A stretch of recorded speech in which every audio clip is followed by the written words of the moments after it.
चैतन्य चैतन्य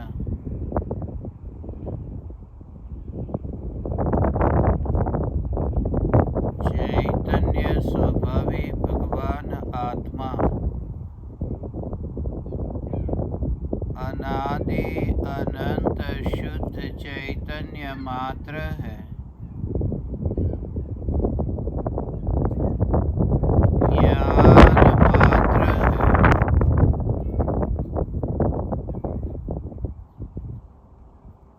मैं शुद्ध चैतन्य मात्र ज्ञान मात्र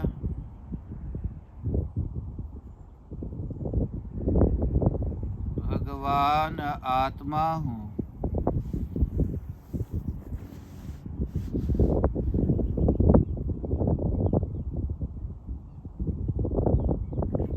मैं राख की दीवार का पड़ोसी त्रिकाल चैतन्य महल हूँ।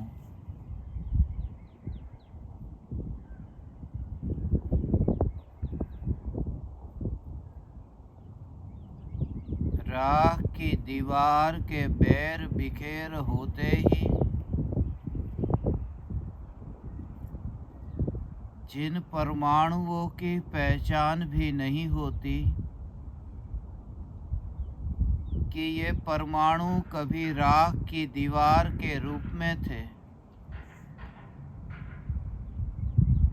उन्हीं परमाणुओं में मैंने अपना स्वरूप माना।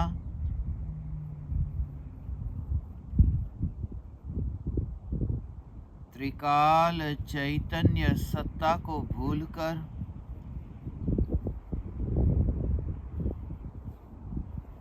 जड़ परमाणुओं के पिंड में एकत्व किया। चैतन्य महल के पड़ोस में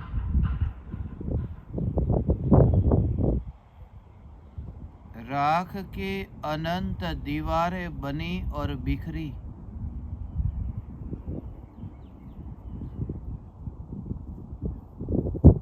मगर चैतन्य महल त्रिकाल सत्ता स्वरूप रहा। यह सत्ता स्वरूप चैतन्य महल ही मैं हूँ।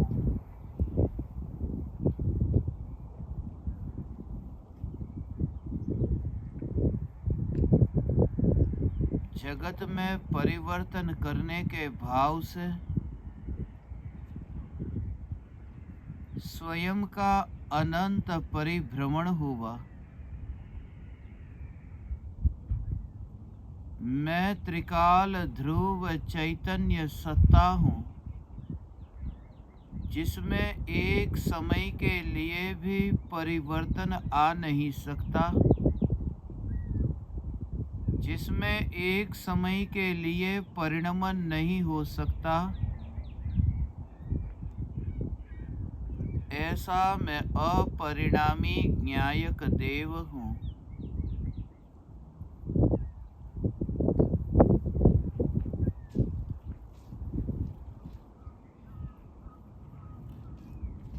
मेरे मरने के बाद यह जगत चलेगा नहीं, ऐसा मानने वाले और कहने वाले लोगों से कब्रिस्तान भरे हुए हैं। आज वे लोग नहीं हैं, फिर भी यह जगत सुव्यवस्थित चल ही रहा है।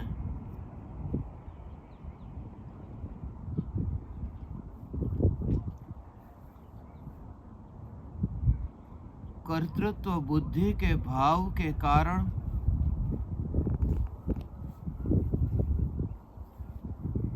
परिणमित जगत को रोक तो नहीं सकते,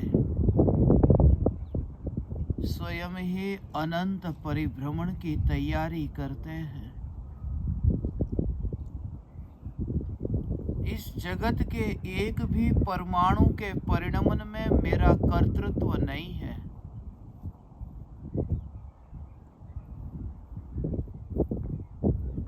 जिन परमाणुओं का मालिक मैं नहीं हूं, उन परमाणुओं के परिणमन का कर्ता कैसे हो सकता हूं?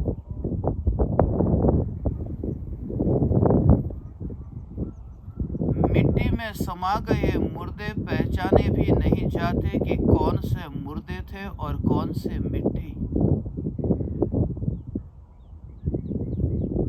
ये देह रूपी मिट्टी का भी यही भविष्य है।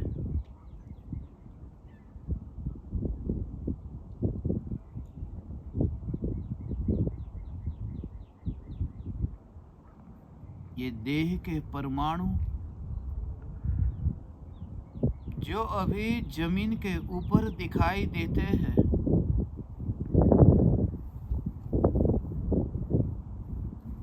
वे ही परमाणु जमीन के भीतर जाकर जमीन में मिलने वाले हैं।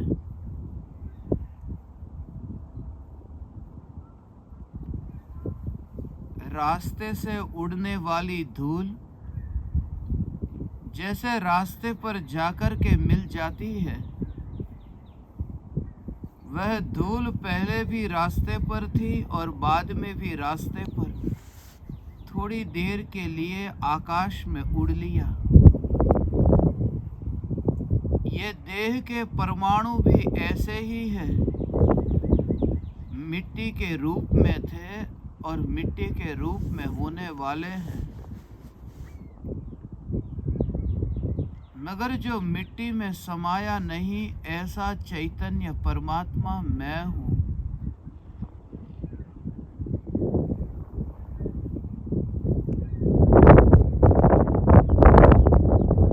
हजारों लोगों की कब्र पर आते ही, हजारों लोगों के मुर्दे को देखते ही यह देह भी मुर्दा दिखाई दे।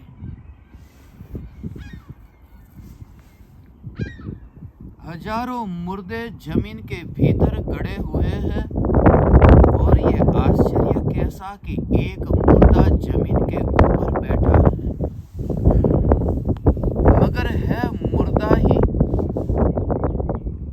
जिसमें चैतन्य प्राण नहीं। वहाँ जीवन कैसा? मैं चैतन्य परमात्मा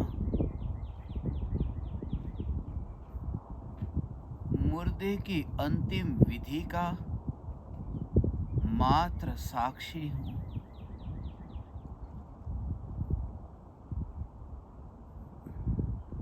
मुर्दे के अंतिम गंतव्य स्थान पर जाकर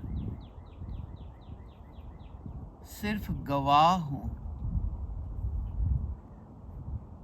सिर्फ उपस्थित हूँ।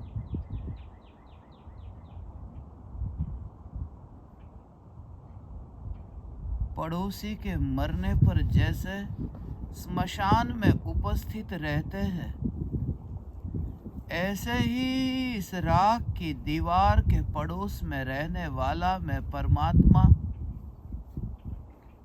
सिर्फ राख की दीवार के पड़ोस में उपस्थित हूँ।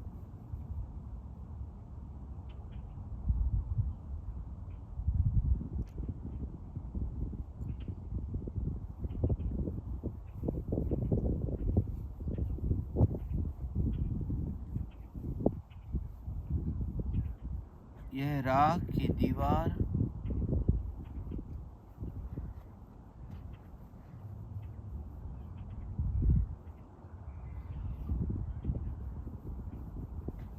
जिसके कारीगर भी नहीं बचे, तो राख की दीवार कैसे बचेगी?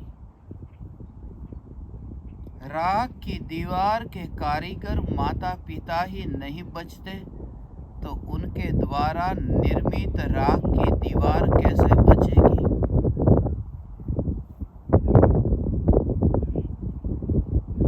मैं चैतन्य परमात्मा त्रिकाल सुरक्षित हूँ।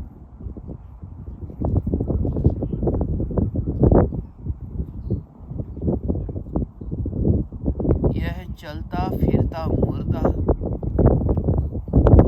यह मेरा पड़ोसी मुर्दा। अनंत पड़ोसी आए और गए और ऐसे ही मिट्टी में समा गए।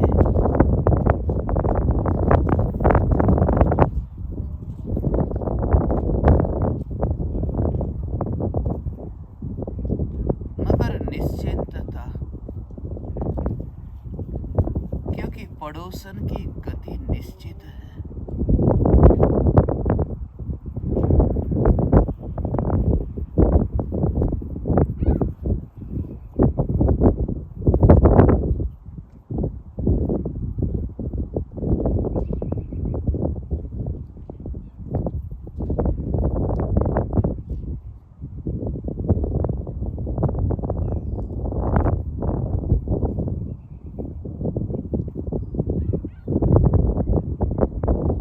जैसे माँ की गोद में बेटा खेलता हो,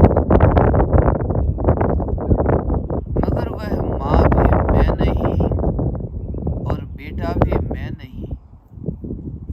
यह दृश्य जितना दूर दिखाई दे कि माँ के शरीर के ऊपर बेटा बैठा है, माँ की गोद में खेलने वाला बेटा। माँ की उम्र ज्यादा थी, बेटे की कम। माँ जल्दी मरी, बेटा बाद में। कब्रिस्तान की भूमि पर आकर ऐसा ही दृश्य दिखाई दे। जो पहले मर गए, ऐसे मुर्दे के ढेर के ऊपर ये एक और मुर्दा। जिस भूमि पर यह मुर्दा बैठा है, वहां हजारों मुर्दे गड़े गए हैं। माँ की गोद में बेटा खेल रहा है। अनंत मुर्दे पर बैठ कर के एक मुर्दा बोल रहा है, मगर भीतर में जागृति कि मैं चैतन्य परमात्मा त्रिकाल मौन हूँ। मैं त्रिकाल चैतन्य परमात्मा मौन हूँ।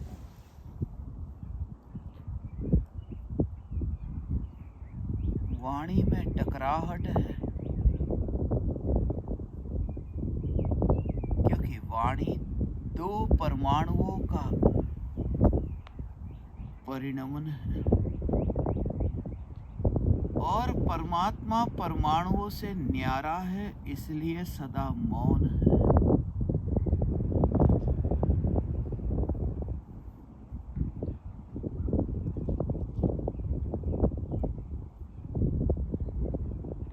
मुर्दे के ढेर पर उगने वाली घास और एक और मुर्दा है जिस पर उगने वाले बाल। सारा दृश्य एक साथ दिखाई दे। सिर्फ रूपी परमाणुओं का पिंड पुद्गल पुद्गल पुद्गल, और इन सब में जो नहीं मिलता, इन सब में जो नहीं घुलता, इन सब से जो अस्पर्शी, यह चैतन्य परमात्मा ही मैं हूँ।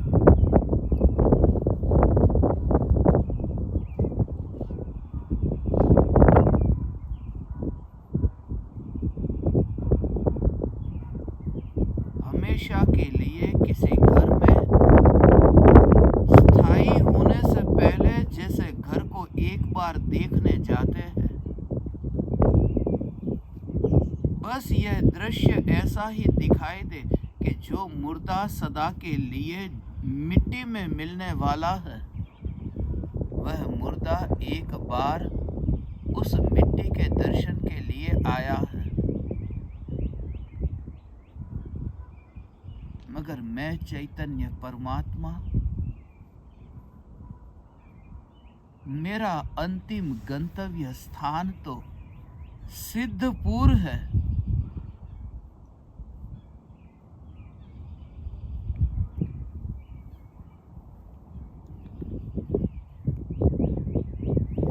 सिद्धपुर वासी सिद्ध परमात्मा हूँ। 1 से लेकर 14 गुणस्थान भी मैं नहीं, मैं सिद्ध परमात्मा हूँ जो गुणस्थानातीत है, जो गुणस्थानातीत है, जो आत्मा के गुणस्थान में भी नहीं जाता। ऐसा सिद्ध परमात्मा देह के कब्रिस्तान में कैसे जा सकता है?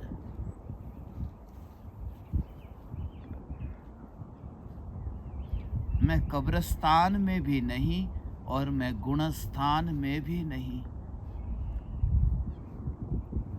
मैं स्वयं में स्थित परमात्मा तत्व हूँ।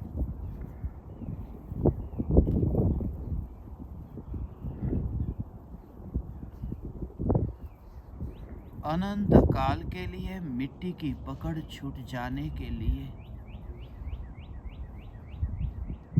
यह भूमि तीर्थ की भूमि है।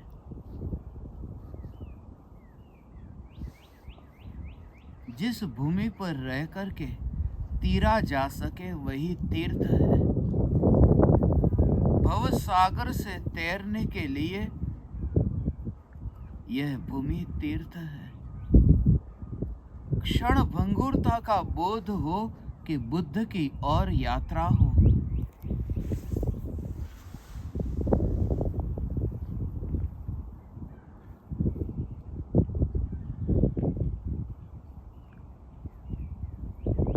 हजारों लोगों के मुर्दे, मगर एक भी रिश्तेदार दिखाई न दे।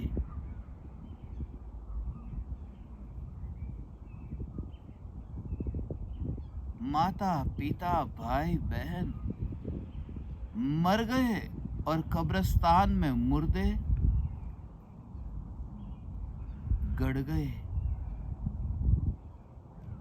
माता पिता की संपत्ति को तो भोगते रहे, मगर उनके मुर्दे की और कौन देखता है? कब्रिस्तान संसार के स्वार्थी स्वरूप को दिखाता है।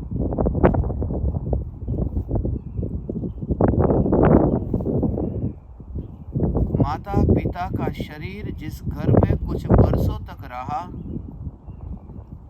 उस घर की ओर तो मंडराते रहते हैं, मगर माता पिता का शरीर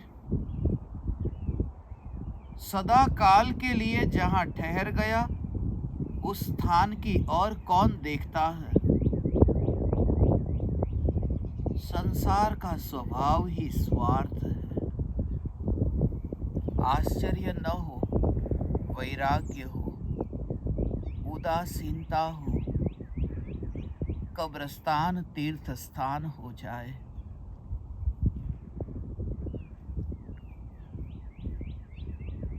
वैराग्य की भूमि हो जाए, फिर वह भारत का कब्रिस्तान हो या फिर परदेश का कब्रिस्तान हो।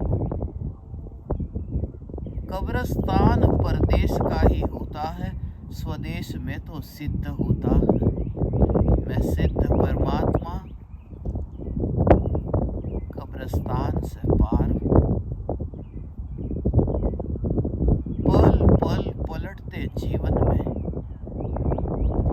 नहीं पलटते चैतन्य परमात्मा की ओर दृष्टि करना ही पलटते जीवन का सदुपयोग है।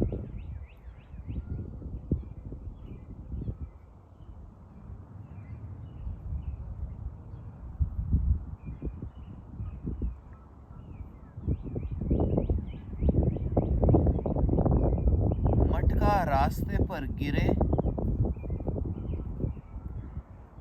और मटके की मिट्टी रास्ते में ऐसे मिल जाए कि पता ही न चले कि कभी यहाँ मटका था।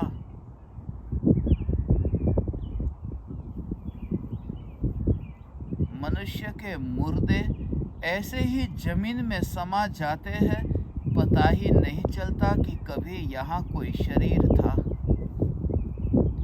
इतना क्षणभंगुर अनित्य संसार का स्वरूप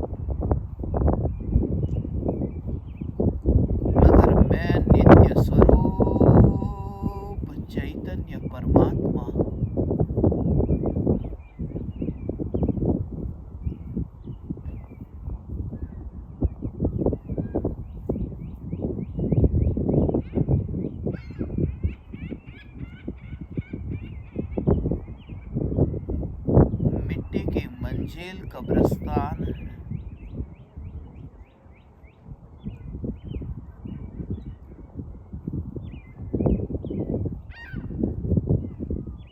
मैं कब्रिस्तान भी नहीं,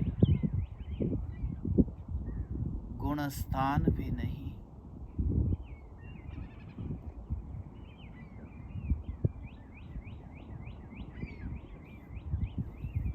यही बस्ती है, मनुष्य यहाँ बसते हैं।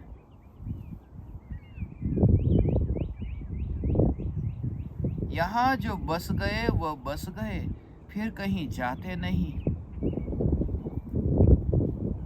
मुर्दे मिट्टी में बसने के लिए बनते हैं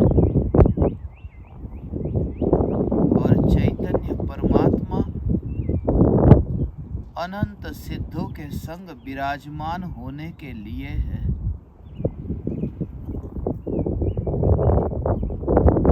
जग की मिट्टी जग को लौटाकर मैं सिद्ध परमात्मा सिद्धपुर की ओर यात्रा करता हूँ।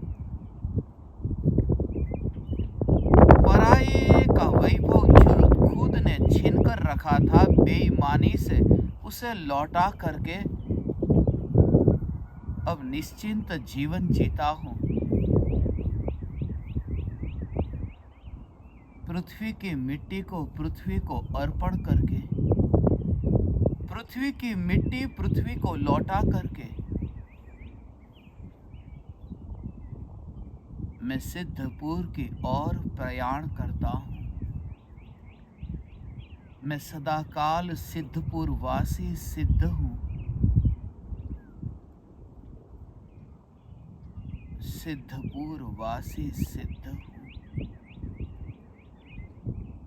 सिद्धपुर वासी सिद्ध हूँ।